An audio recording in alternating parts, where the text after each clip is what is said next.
پتہ ہے ایک وقت انسان کی زندگی میں ایسا بھی آتا ہے وہ سوچتا ہے کہ میں نے بہت بار دعا مانگ لی لیکن اللہ میری دعا قبول ہی نہیں کر رہا۔ میں کیا کروں میرے مولا؟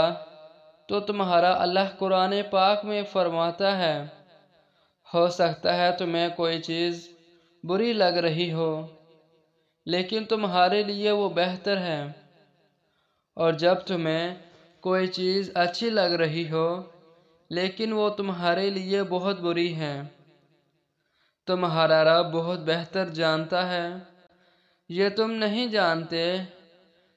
یہ جو جملے ہوتے ہیں نا، چلو جو ہوا بہتر ہوا، اور چلو جو ہوگا وہ بھی بہتر ہوگا، جتنا ہو سکا میں نے وہ کیا، باقی سب کچھ اللہ سنبھال لے گا، اور بے شک یہ سب کچھ تمہارا رب ہی سنبھالتا ہے۔ پتہ ہے یہ وہ جملے ہوتے ہیں جو انسان کو مضبوط بناتے ہیں، جو مشکلات کو سہنے کا دم دیتے ہیں۔ اوپر اللہ ہے جو ساری چیزیں دیکھ رہا ہے، اور یہ ضروری تو نہیں کہ جو چیز چاہتے ہو وہ ضد کر کے اللہ سے مانگی جائے۔ یہ یقین بھی تو کافی ہوتا ہے کہ تمہاری تقدیر اللہ نے لکھی ہے۔ اگر یہ تمہاری ماں لکھتی تو دنیا جہاں کی ہر خوشی تمہارے لیے لکھ دیتی، لیکن وہ تو رب ہے جو تمہیں 70 ماؤں سے بھی زیادہ پیار کرتا ہے، تو وہ تمہیں تمہاری خوشیوں سے کیسے دور کر سکتا ہے؟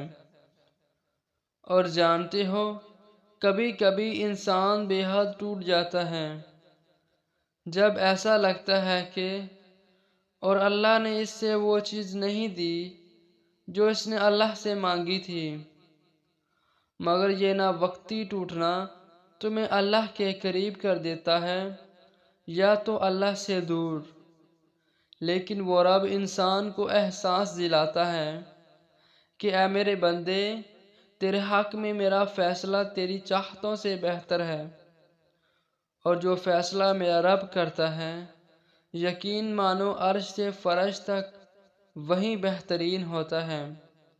تمہارے فیصلے سے بھی اوپر ایک اور فیصلہ ہوتا ہے، اور وہ تمہارے رب کا فیصلہ ہوتا ہے، اور اس سے بہتر ہمارے لیے کوئی بھی فیصلہ نہیں ہو سکتا۔